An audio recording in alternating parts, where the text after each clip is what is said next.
All right, people, we are live. Welcome to Generation Cowboys and Sports Talks. I'm the host, DJ. I tell you what, and I'm joined with my co-host, my dad, Cowboy Joe 64, aka Capricorn One, and welcome to another one of our lives. So we're gonna be talking about the news about McCarthy, what's happened with McCarthy so far, and a little bit of draft talk today. And so I'm gonna let the intro roll, and then we'll be back with you all after that. Generation Cowboys and Sports. At my partner, my co-host, Cowboy Joe 64. I am your father. Just to get the Cowboys two good games to hopefully understand that they need to go receiver and go high with this next pick. Yeah, yeah, that's really what this is gonna be about. All right, you want to say what's up to the people and kind of intro this thing? What's up to the people? Well, we waiting on the big snowstorm, whatever we're gonna have. Yeah, yeah, we supposed to be having like a snowstorm. I think everybody just kind of overreacting, but we'll see. We had Snowmageddon about 3 years ago when it came down pretty good, and shoot, man, everybody in Dallas was on pins and needles. We was out of there for a little bit. I know at my place, we had electricity, but man, talk about like the floor in my apartment. My apartment is like a condo. It's kind of like a condo style apartment, and it's we stay directly over the garage. So the garage is like all concrete and steel. So our floor was so cold that like our floor was so cold that like you could not walk on the floor, even with shoes on. Still couldn't walk on the floor. It was that cold. Like you walk on the floor with shoes on for the first. You walk from the front to the back. It's like your feet will be freezing to the point of pain. It was that cold. So and our pipes was frozen, so we didn't have water for a couple of days. But it was cold for real, for real. And yeah. So let's see. Speaking of cold, you know what I'm saying? They dropped some news last night that that they were not going to allow Mike McCarthy to interview with the Bears, which is just it really means nothing to me. They just his contract is up on the 14th. They have what 7 more days at this point. So they just put it out there to stop the interviews, so that way that they can negotiate exclusively with McCarthy and continue negotiation. It doesn't mean that they're going to sign him. It doesn't mean that they're not going to sign him. This is just typical Jerry Jones and Stephen Jones that want to be in the media. Really, to be honest, knowing their track record and knowing what they normally do, in my opinion, they're not going to do anything until the 14th because they want to be in the news cycle every day until then. That's my opinion. Just like how they do when they don't sign players. They wait till the last day so they can be in the news cycle every single day until the last day. That's a part of it to me. That might not be the sole reason why they wait to sign players, but it's a part of it. And so I think this is the part of that as well. They're negotiating and they want it to be long and drawn out so that people can, speculate on what's happening and things of that nature. That's my opinion. What do you think? So yeah, if they are doing that, that's kind of one of the problems that we have with the Cowboys franchise. Is it's all about the dog and pony show. Mm-hmm. And man, I hate to think that they sit in their office and they plan things out that way just to get headlines. A lot of people, buy into that. I think that's part of it, but I think a lot of what they do is that's just what they do. I don't even know if they care about the media part of it and what they're getting. It's just the way they negotiate. So um, you hate to see, Ben Johnson and all these other coaches lining up interviews, and we're still kind of in a holding pattern. So, I think all of our gut feelings, for the most part, everybody that I listened to today, they still leaning toward he's coming back, but it may just come down to is he going to be okay with losing play calling if that comes up, and then I still think it's going to be a money issue. The $4.5 million that he's being paid is not going to cut it. So we'll know when we know. But so yeah, we just kind of still in holding pattern. I think some of these coaches that are out there interviewing, they're probably not going to get hired in the next few days. So if you got to break away and find a coach, I think you're going to have time to do that. Yeah, you're gonna have time to do that. And speaking of being in a holding pattern, like you said, these coaches, a lot of the coaches that they want to interview are gonna be are in the playoffs anyway.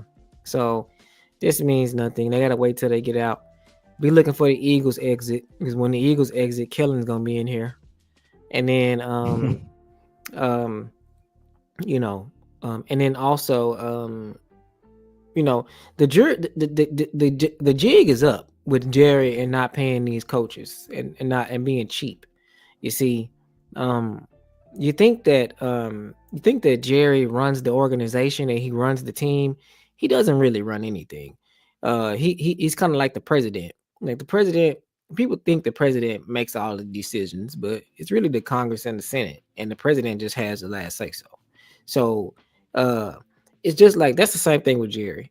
Um, Jerry is just the face of the organization. Do you think that Jerry is responsible for all these multi-million-dollar buildings that they own and all of the land that they own in Frisco? You think that Jerry was sitting on his couch one day and decided that, oh, Frisco is going to be a nice and a nice place that's going to be developing in about 5 or 10 years. Frisco is going to be the hottest spot.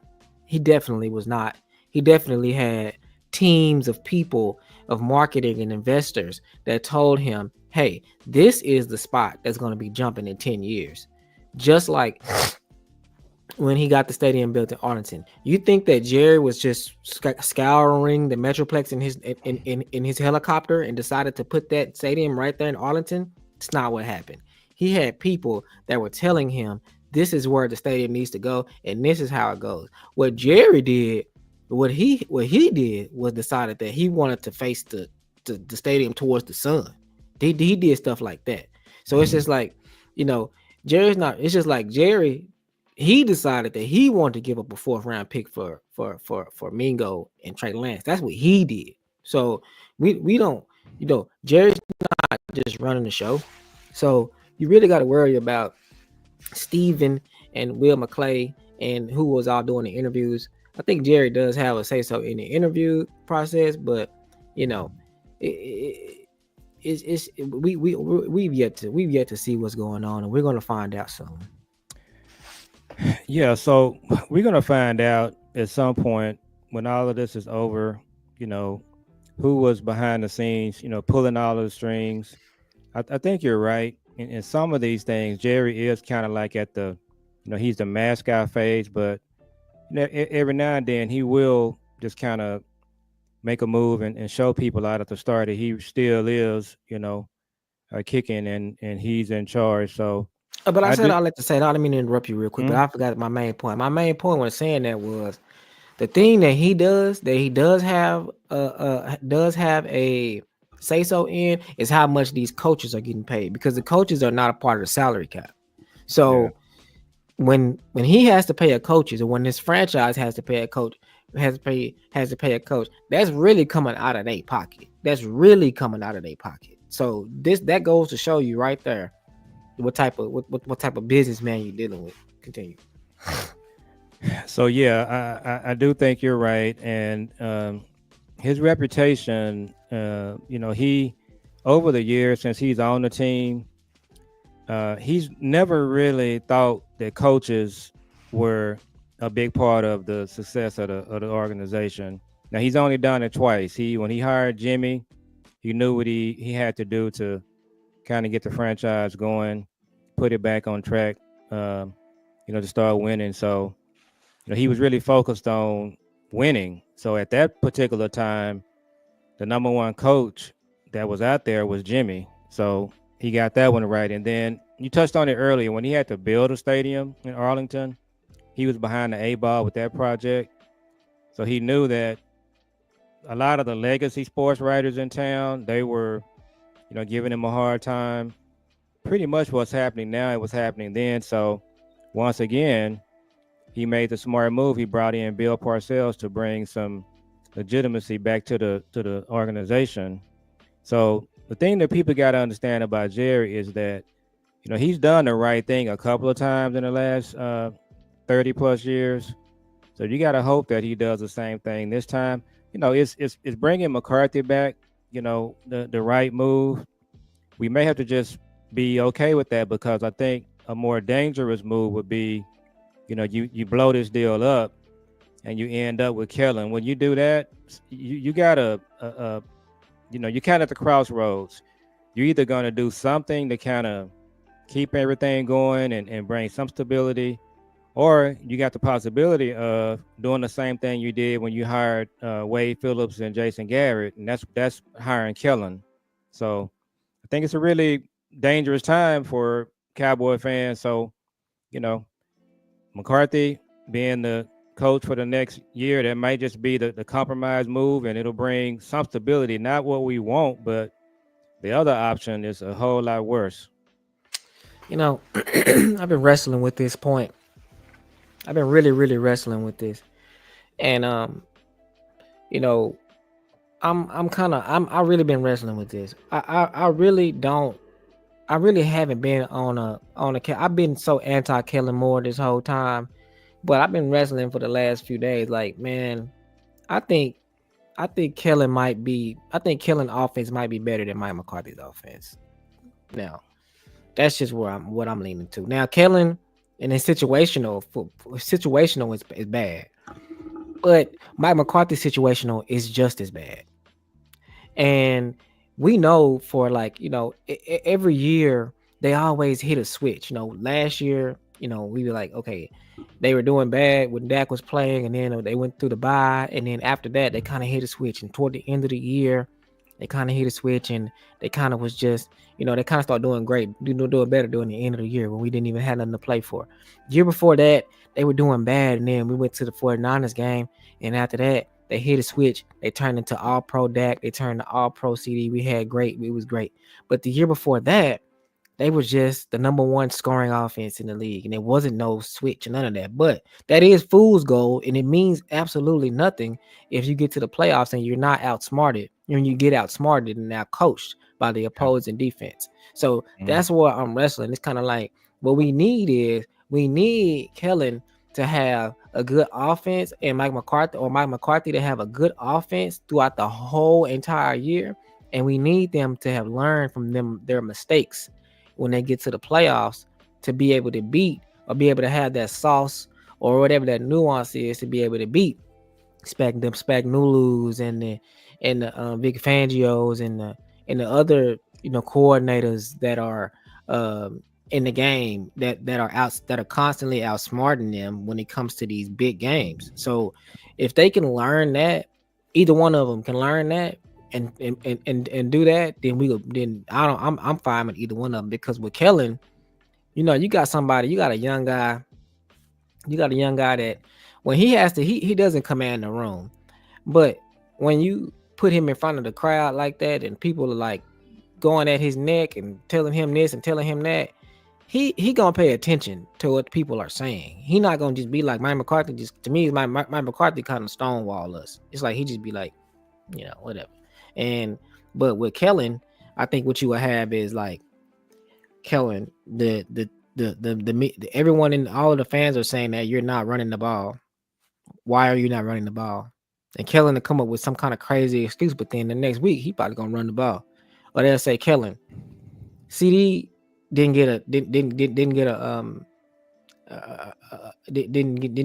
any attempted passes in the first half of that game, and he was on the sideline going crazy. What happened? And Kellen will probably be like, in the next game, CD gonna get the ball a lot.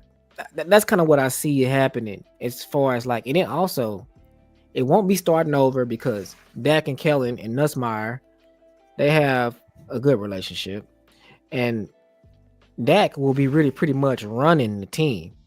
And I think that He's running the team with McCarthy somewhat, but I feel like Dak will be running the team for sure with Kellen. So that's just why I'm kind of how I'm and then So also think about it too. Like, what if Kellen come in and he bring his own offensive coordinator, somebody that's like can help him, and it's like besides Doug Nussmeier, and they have a good imprint on. It's just I don't know. I'm kind of struggling with that. I mean, so my thing is, I think, and I've heard some other content creators talk about this and some other members of the media. I think at this point, I don't think you want to throw the baby out with the bathwater because they've been in a West Coast system for a couple of years. The players are kind of in tune with that. Dak understands the offense. Kellen bringing Kellen in, it will be another change for some of the players. It's not going to be a big change for Dak. Um, so I kind of like to stand within the system that you're already running. And then I just think at the end of the day, for me, for the Dallas Cowboys, you've already tried this thing for 13 years where you have a coach that's not a leader of men. So you did it with Wade Phillips, you did it with Garrett. To me, it's just not worth it to try to get whatever this is you would get from Kellen. And so my thing is, I'm just going to try to stay within the system that we have. Bring McCarthy back, get another coordinator to call the plays. And then what I'm going to do, if I can't get anything worked out with McCarthy, I'm going to try to hire a coach that's in that same system. So again, and when that coach comes in, we're not making another change. And on the defensive side of the ball, you got some coaches that can take what Zimmer established. Michael likes that defense. So again, do the same thing there. If Zimmer doesn't return, then Paul Gunther is right there. You just make him the defensive coordinator. So you're not changing your system again. And so the reason I don't want Kellen is because of that command of the room thing. I just don't think he's a leader of men. And then you're also going to be changing offensive systems again. And to me, it's just not. But I will say this: it's very much something that Jerry Jones does. Going back to Kellen, it just fits perfectly with what he's always done. And at the end of the day, you're dealing with whatever you're talking about. You have no NFC Championship game in 29 years, so you got one way to do it. You got 13 years on the books. It didn't work. That's what Kellen will bring back in. Now McCarthy's got almost 5 years, or he's coming on his 5th year. So to me, that's kind of what you got to look at. And we haven't won a second playoff game in 29 years. No. NFC Championship we ain't even won a second playoff game. And Kellen is just Jason Garrett 2.0. That's basically what he is. Well, I think that Jason Garrett. I think that yeah, I agree with you. I think he's Jason Garrett 3.0 because to me, Mike McCarthy is Jason Garrett 2.0. We haven't done nothing with him. You can argue that. I actually said that to one of the content creators. I think the problem with McCarthy was supposed to be Andy Reid 2.0, but McCarthy is really more like Doug Peterson, who, Doug Peterson won a championship with the Eagles. He went down to Jacksonville, had everything at his disposal, and he just didn't get it done. There was just blah. His offense, there was no bells and whistles, so he ended up getting fired. He's a West Coast coach too. He actually played. I think Doug Peterson might have been on Packers roster when because Doug Peterson was a quarterback for the Packers. Yeah. And but yeah, Doug Peterson, Mike McCarthy, they just haven't taken advantage of the job and then just taking their offense and making it more innovative. I talked about Sean Payton. Sean Payton, he's been evolving. His offense, it gets better. He still got the magic. You can see it when you watch the games. Look at what he's doing with his quarterback for Denver. His name escapes me, but he's balling. And their offense. Drew Lock. No, not Drew Lock. He played for Oregon. You liked him. Yeah. And so that pizzazz, that flair, that you just haven't seen it with McCarthy. Now you've seen it in spurts. Last year the second half of the season, he really had things firing along, and then started this year and just looks like Doug Peterson. It's just not a whole lot there. He's just not really, so that's the thing that the issue that we're having. And then this franchise, they just never have a go big or go home philosophy. The go big or go home would be, bring in a Ben Johnson and look at someone like that. So that's kind of what's happening. So it's kind of like I want to know what we need to do in order to have our offense rocking and rolling like how it does at the end of the season.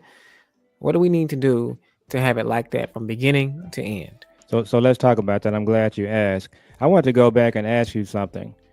The receivers, the game Sunday, I was at a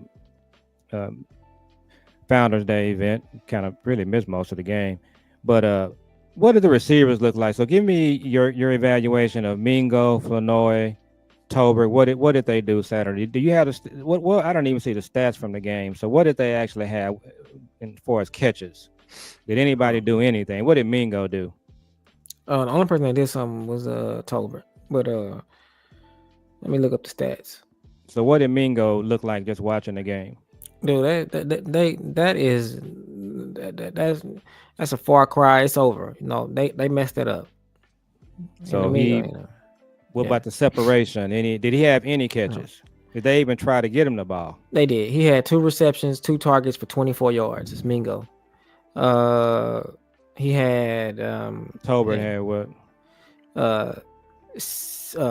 6 targets, 4 catches, 98 yards. Oh, so Tolbert had a good game. He did, yeah. Okay, and Flanoy? Same thing as 2 targets, 2 receptions, 14 yards. Did Brooks play? No. What did Schoon do? Schoon, 2 targets, 2 receptions, 16 yards.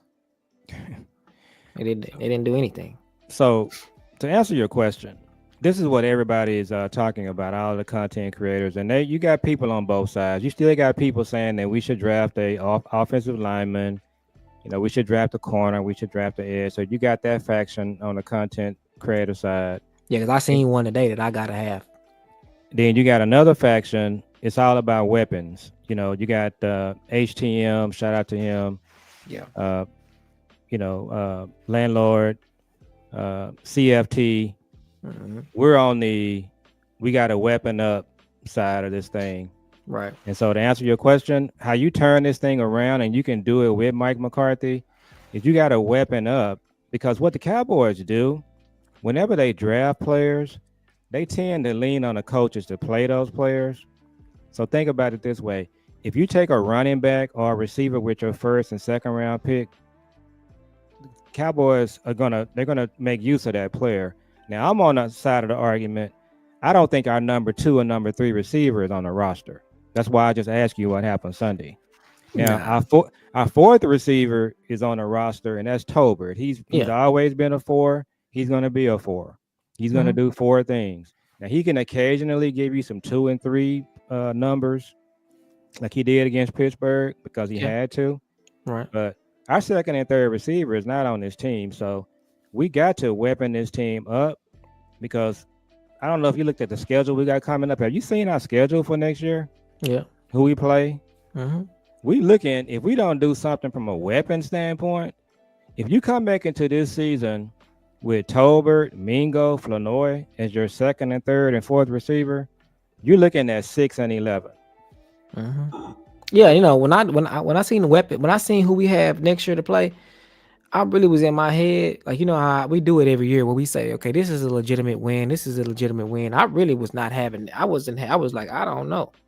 I'm trying to pull it up now, but I was like, man, I only got about 6 or 7 automatic wins. I really did. So we next year, the AFC West, so we got. So next year we got to City. play all the NFC, because we know the NFC. We got Green Bay, Minnesota, Arizona, Kansas City, Chargers, the Jets, the Raiders, the Broncos, Chicago, Detroit, and Carolina. Them ain't no easy games. Green Bay, Minnesota, Yeah. Kansas City, the Chargers. You're not winning those games 17 to Mm-mm. 10. Nah, So I do what you you. I got do to you one do? even better. You're Hmm? not gonna win the Broncos game 17-10. You're not gonna win the Carolina game 17-10. It ain't happening. So with Jerry and Steven and Will McClay, they got to know it right now, January, whatever today is, Eighth. January 8th. They have to come out of this offseason and this draft with weapons. Okay.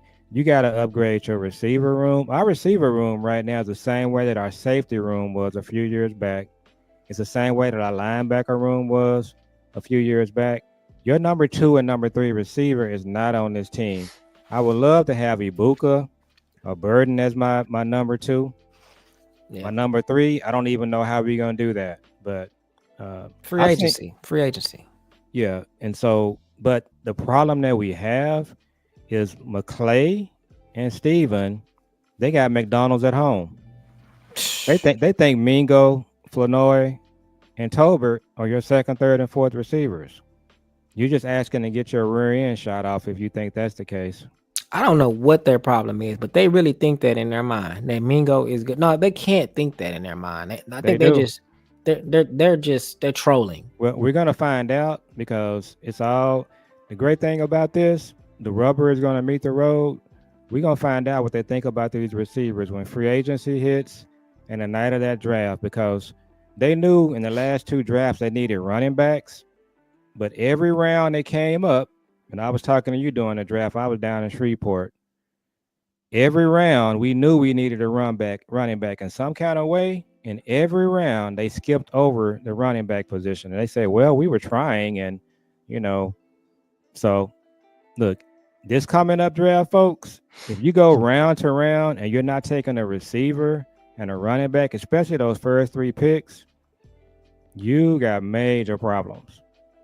And I'm going to push back I'm on the side with the weapons because our offensive line, it's one of the content creators. I think it's Landlord. Landlord has said we should not be drafting any more offensive linemen. Now, obviously, if you get in the first round and the second round, and Larry Allen or Zach Martin is there, you're gonna take the best player available. But if it's marginal, go ahead and get your weapons, and that's what we need to do, and they got to know that. Yeah. So they have to do BPA, but the thing is they have to do and why it might not be a bad thing this year is because all of the BPAs are going to be player positions of need because we need firepower. We don't have no offensive firepower. We didn't have no great 1-2 running back combination. We didn't have no great 1-2 receiver combination. So we need Luther Burden. We need Ted. We need Igbuka. We need the running backs. If the running back is there in the first round and you got to choose between him and Ted, I would take Ted. But they're gonna take the running back, and that'll be fine. I don't think Ted. Now you still think the way the CD fell, you think it's a possibility that Ted's gonna fall that far? Well, we did a mock draft yesterday, and he fell. So have you did one today? Nah, we can do one. We can do one today. But I'm just saying, I'm taking a receiver or a running back in the first round. But like I said, the receivers and the running backs are going to be the BPAs in the first round at pick number 12. And then, I got to come out this draft. I like the linebacker from Georgia. He's a defensive end / linebacker. I want somebody like that on my team. But I'm also liking Savion. I'm also liking all of the receivers. But the defensive tackles, if you're going to get them kind of guys, you're going to have to get them. It's only 1 or 2 defensive tackles that I want, and those are the 2 guys from Michigan. And you can with get them. With our first 3 picks, we got to have running back, receiver, and defensive tackle, running back, receiver, or linebacker. That's right. But what the Cowboys have historically done, what they have shown us is that they will get in this draft, and they're going to come out of this draft with an offensive lineman or edge, and when they draft that player, we're going to be in week 5 of the season. We getting smoked by the Chargers, or we getting smoked by the Chiefs or the Eagles, and they're going to be saying, well, that guy we drafted in the first and second round, we need to give him 3 years to develop. They cannot We do anything. we They we better not do we that. are the draft and develop phase of the Cowboys. That's our problem. And shout out to Jeff Kavanaugh. His show today, DLS. Mm-hmm. It was a great show. And what they talked about was the last two drafts. They Mm-hmm. said Pro Football Focus, the two lowest rated players in their position Mm-hmm. was Mozzie and who was the other one? It was Mozzie and Tyler Guyton or school. Guyton. Yeah, Guyton. That's just incredible. How is this possible? And people want to holler about Will McClay. Okay. Yeah. And that's Yeah. 2 years in a row. That's not the same draft picks. Those are not two players from the same draft either. That's Yeah. year after the next. So that's incredible, guys. That's incredible. Will McClay, we need to start doing something on Will McClay. And I'm putting together basically a PowerPoint presentation on Will McClay. Now, I don't know if Cowboy fans are gonna like that, but I'm putting together some files on Will McClay because this is just unbelievable. So you got pick number 12, and the Chargers want us to trade back and pick up 25, 57, and 174. So we reject. That's too far. Yeah. Okay. So now Ted went to San Fran. That's incredible. That's dangerous. Yeah. And so just pause right there. You know, one of the things that you asked me was, what do we need to do to get back? What's happening with our competitors, the Eagles, the 49ers, you know, we're not in the Ravens are in a different division, the Chiefs. What they're doing, folks, they are weaponizing their teams. What they're doing, they're taking weapons. They're building their offensive line, their defensive line, their linebackers. They're drafting good players. What these other organizations are doing, they're not drafting players and bringing players in and saying we need to give them 3 or 4 years to develop. They're bringing in ballers, people that are coming in, they're hitting the field and they're playing. And by the way, you know, I call myself the Cowboy OG. You know, I got all these different names monikers that I go by. That's, you know, George Clinton did that. I'm a big George Clinton fan. He had all of the, you know, the Dr. Funkenstein, Sir Nose, and all of them. So that's kind of my thing. But look, these other teams, they are bringing in players and ballers. And that's what Jimmy Johnson did back in the day. Jimmy Johnson would he would just draft ballers and he would put them on the field and he would force them into the lineup. He didn't draft players and say, we're going to give this player over here 3 years to develop. Nate Newton will tell you, I've heard him say it 100 times, that every year Jimmy was drafting someone saying, this player is here to take your position. What are you going to do? Mm-hmm. And we got away from that whole philosophy. That was kind of the philosophy, by the way, when Parcells was a coach. Mm-hmm. When Parcells drafted players, they played. Mm-hmm. And he didn't draft players saying they had 3 years. Mm-mm. I remember games with Parcells where somebody will miss something or muff a punt or do something crazy, and he would be making a beeline to them right after the play. Yeah. So we got away from that when we hired Wade Phillips and Jason Garrett. Yeah. We got away from that. We got to the choir boy mentality. Yeah. And so I said all that to say this. Absolutely. The 49ers, some kind of way, they beat us, but they drafted in front of us. They always get the breaks with this. Mm-hmm. And so yeah, that and they're gonna make a great pick. Yeah. They're gonna pick somebody that we want. They're gonna take Ted, and then we're gonna come right back right here at 12 and take Kevin Banks. Or we're gonna take the edge from A&M. Oh, that's who we're gonna get. Well, we right now we picking either Mason Graham or Luther. Now Kevin Banks would be a starter for us. Yeah, but they think he's a guard. Yeah, and you know he would probably slide right in where Zach Martin is. So if they did pick Kelvin Banks, if you pick Kelvin Banks and you still come back and get your running back and your receiver in the second and third round, we're good. But right here, you're taking Mason Graham. Yeah, I'm taking Mason Graham. Is that who I should take right here? So that's the big tackle, right? No. So that's the other guy. Grant is the big tackle. So Mason Graham is the slam dunk pick. He was original. What's the number 4 represents the ranking, right? Yeah, he's ranked number 4. Yeah, I think you got to take him. Okay, so let's take him.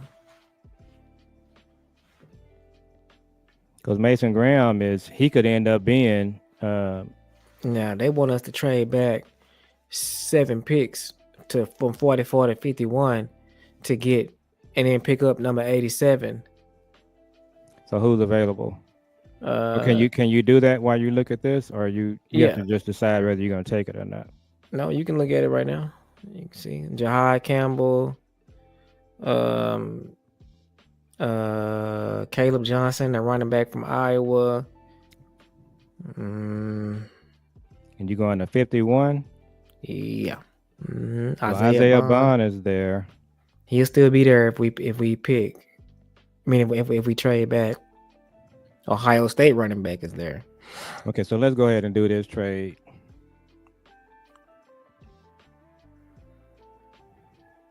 Yeah, we don't need to trade again. Yeah. Okay. So right now let's go back up. Jahai Campbell, Caleb Johnson, Quinn Ewers, Evan Stewart, wide receiver from Oregon. So the choice to me is going to be either Isaiah Bond or the linebacker from Alabama, go back up, and Caleb Johnson. And when we pick again? We pick again 76 and 87. And so for this trade, let me see, 76 and 87. So I'm gonna do the linebacker. I think I would do Bond. Okay, well let's do Bond.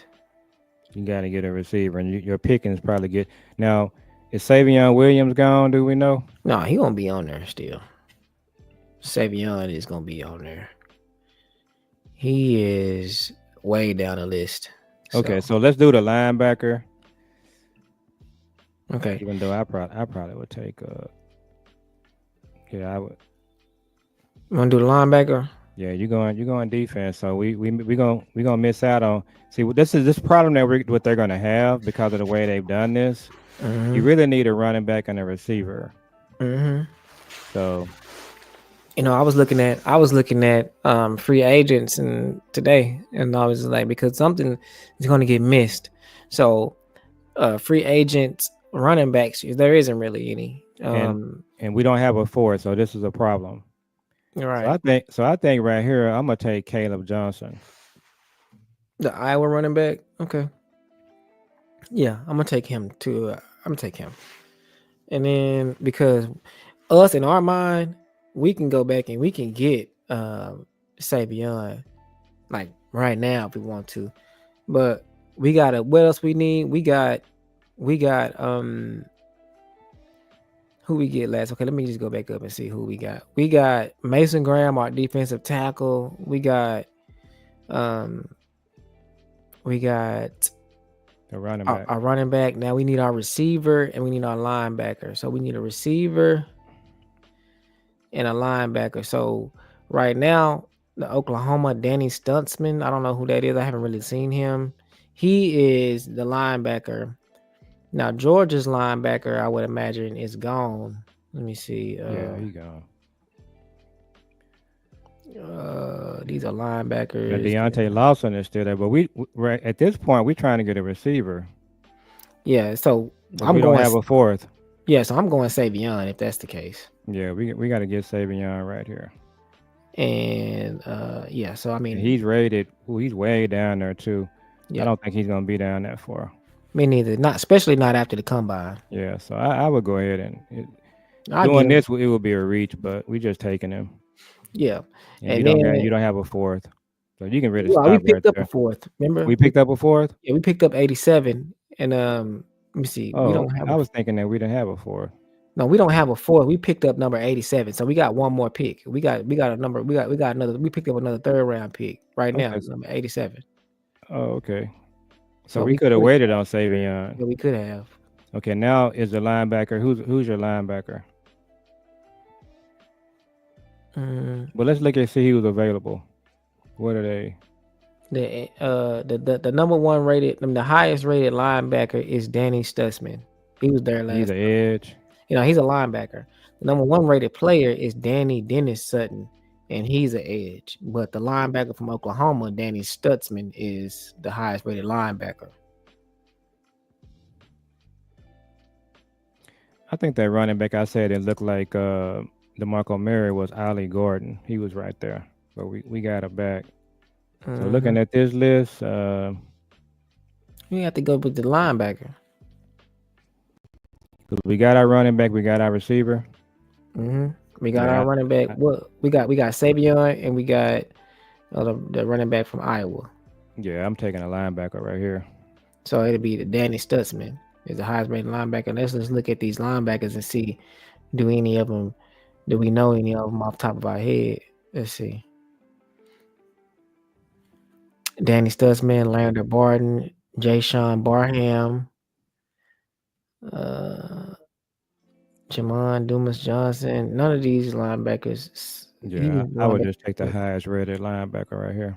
well, that's Danny Stutzman. Okay, and then I think we're done after that. So let's see who all we got. It's gonna go to round 4, and then that's it.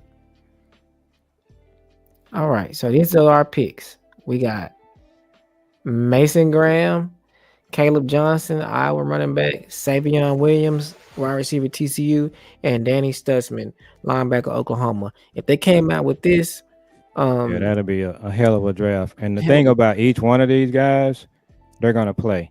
a If day Jimmy, one. yeah, if Jimmy Johnson was looking at this list right here, he would be like, they're Ecstatic. playing. Yeah, no, they're playing.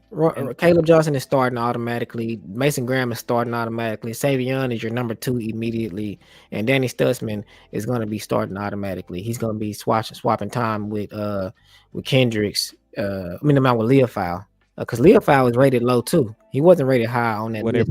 they probably gonna have to play together. Yeah, because But Kendricks not going to come. I don't know if Kendricks coming back or not. I would bring Kendricks back if I can. But if you don't bring Kendricks back, you got to get another veteran linebacker that knows the system, and it might just be another Kendricks. Yeah. But I think Kendricks played good enough to me to bring him back.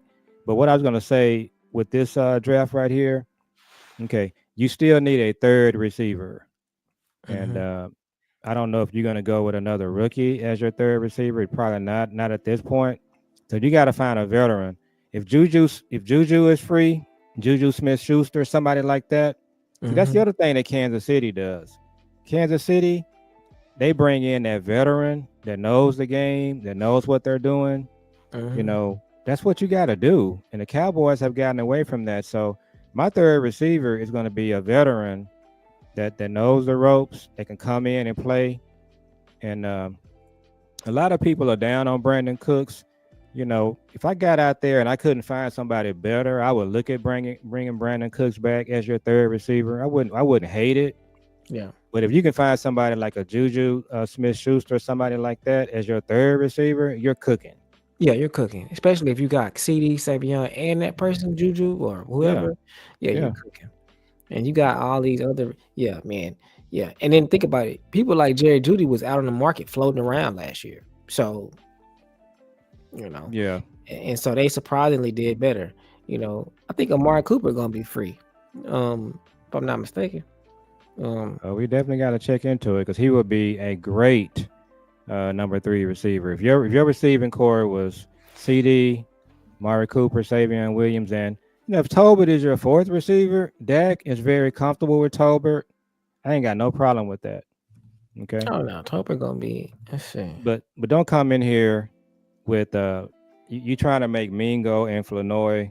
No man, Uh, so you ready those to go ahead guys. and wrap? Yeah, we can go ahead and wrap. Those guys would really be damn near practice squad players if we really was doing it the right way. So before we do that, let's look at the free agents and wide receiver next year. Stephon Diggs coming off an injury. T. Higgins gonna get signed. Keenan Allen is gonna be available. Amari Cooper is gonna be available. Chris Godwin is gonna be available. Brandon Cooks is gonna be available. You li- DeAndre, you like Deontay Johnson, I do. but even though I don't know what was going on with him with these other teams.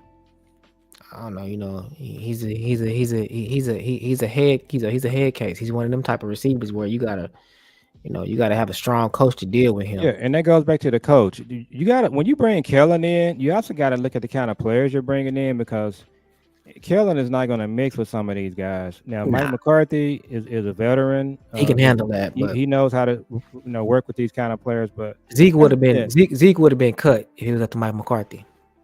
Yeah. So if you go back up that list, you know, uh, I mean, I'm still Diggs going is down the coming list, off it. and there's Yeah. still some good players out here. Mike Williams, Marquise Brown. These are not slouch. DJ Chark, not a slouch. Yeah. These are good third receivers. The guys that you're Yeah. talking about, Tyler Boyd, these guys are good third receivers down the top. Stephon Diggs. He's coming off injury. T. Higgins is going to sign a big contract. Keenan Allen is not going to be cheap. You know, we got to understand what the front office is doing with Mari today. You know, is he one of them guys that they just burn the bridges?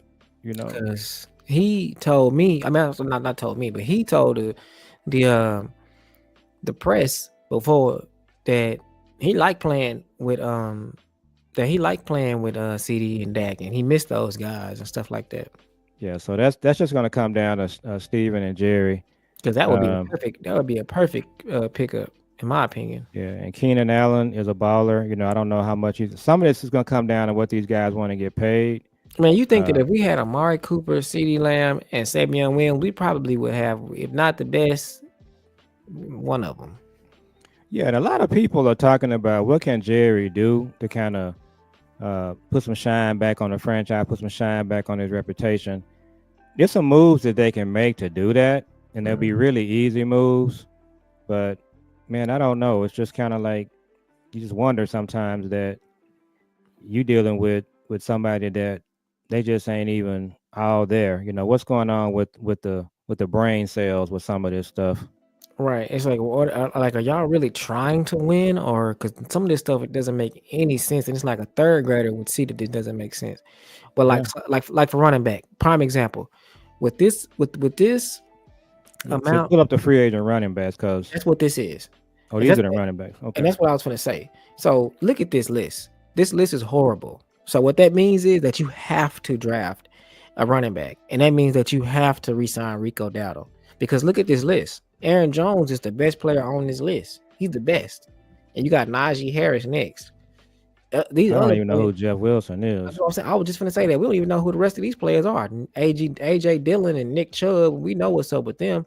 Alexander Madison and Now you Travis. got to realize too, the free So agent running backs for this past season was really good, and they didn't even participate. They didn't try to sign none of them.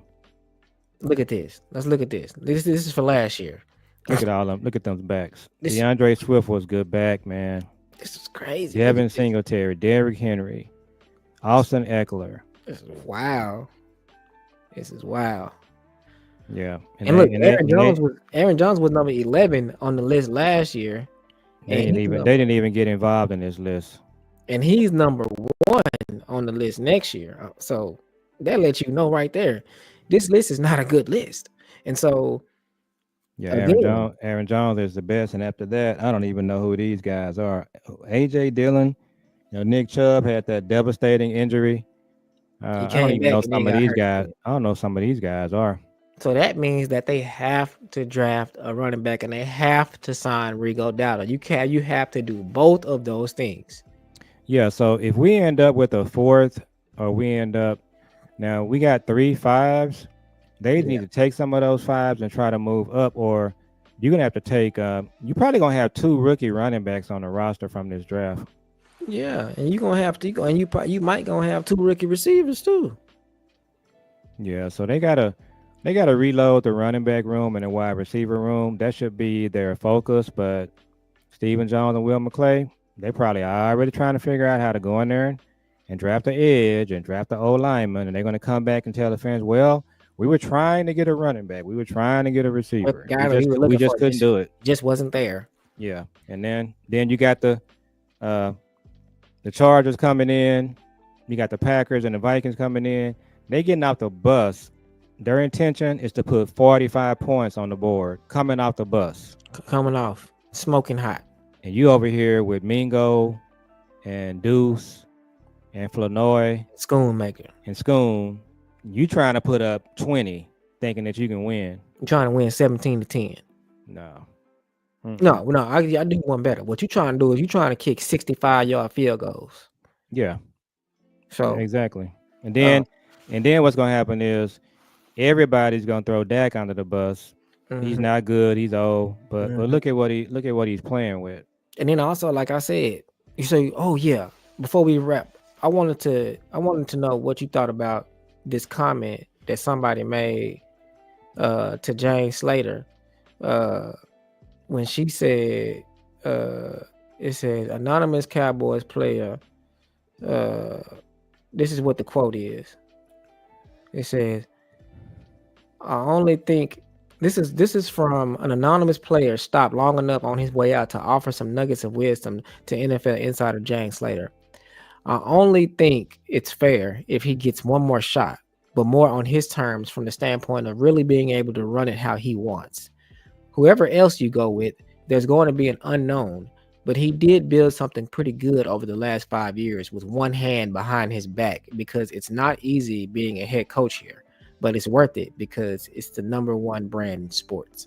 Now, just for giggles, I'm gonna say this was somebody like Brandon Cooks, or this was somebody like maybe CD or Dak or somebody on the offense because someone said something like this before. It might be Turpin, something like someone like that. Now that's just me just talking.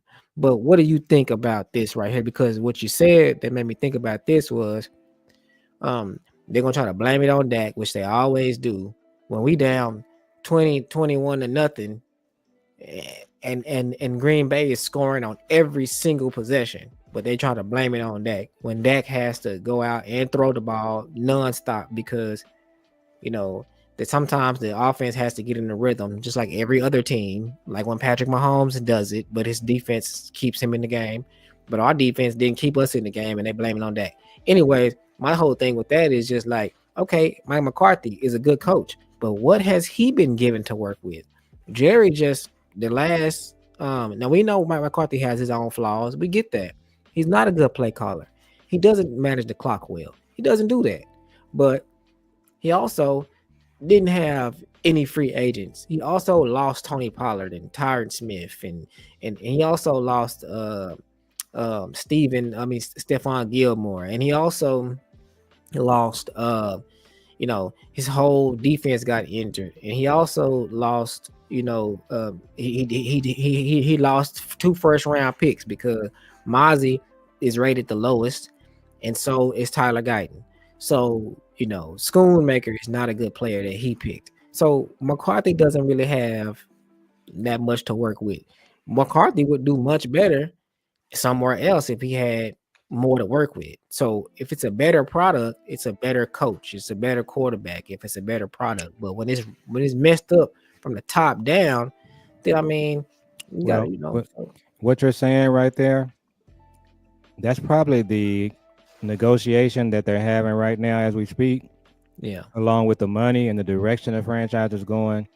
That's also the reason why Kellen is probably going to fit better because when they bring Kellen in, Mm, Kellen is not going to say anything about them not participating in free agency. mm, Kellen is not going to say anything about the way they managing the cap. And if you give Kellen this job and tell him we're all in, but we're not doing, some of these things, Kellen just gonna stand up there like like a puppet and just chill. he Kellen Moore. He making $4.5 million and he a Mm-hmm. head coach in the NFL, so he's Or winning. is he? Yeah, he's great. So that's another reason why you'll be looking at Kellen because what you just said, anybody that's working anything is it's like the chicken and egg theory with you and your uncle Eric. Just like y'all say, anybody that comes in here that's worth anything, they will come in the door and tell them, I'm not sure I want to take this job if you guys are not going to do anything with free agency. If we're going to be making, crazy trades, let's talk about that. So that's probably what they're talking about. I'm sure McCarthy kind of looked at some of the things that happened. He's telling Jerry Jones right now, yeah, I want to come back, I want to take this job, but here are the things that I need. This is what I need you guys to do. And then also I want more money. So that's what they're doing. And so we're gonna see how it all plays out. If McCarthy is as good of a coach as we say he is, then he is doing that. And not only is he doing that because it's the smart thing to do and it makes sense, we can pretty much, in my mind, if they work out a deal with McCarthy, then that means that they agreed to that. Because I'm saying, Yeah. why would you come back if you don't have those things? Yeah. So that's kind of where they are. And then he's also trying to get his assistant coaches in on the deal, get them set up. And Zim, he's talking about maybe not coming back. If they tell Zim they're gonna do the right thing with some of these players, get him the players that he needs. Oh, and by the way, they're gonna give him a better contract. Zim will come back. Oh yeah, for sure. I think so too. Okay, so yeah, that's it on that one. Let's go ahead and wrap up, and you know, we'll be back probably tomorrow. Like I said, this week is one of the more interesting weeks in the football season, and we got games coming up. We got coaches that are going to be dropping like flies, and coaches getting interviews and getting hired. So we'll be back to discuss what's going on and come up with some more theories of what we think is going to happen. So make sure you all follow us on our Facebook. We're live on Facebook right now, and make sure you follow us on Twitter, Blue Sky. Make sure you follow us on TikTok. All of the handles are the name of the show. All of our TikTok is Gen to Gen Cast. The Facebook is Gen to Gen Cast. Everything is Gen to Gen Cast. So just Google Gen to Gen Cast, TikTok, YouTube, Facebook, Twitter, Blue Sky, and all of that'll pop up. And shout out to Jeff Kavanaugh. Shout out to Brian Broadus, Vach, Fwisty King, Big Time Show. Shout out to Boss Cowboy, Stargazer, and um and every. Did I miss anybody? I think you're good. All right, so shout out to everybody, all of the content creators that we listen to and check out every day. So I'm gonna go check out Boss right now. I think he live. So y'all stay tuned and y'all make sure y'all like, comment, and subscribe, and we'll see y'all on the next one. Peace.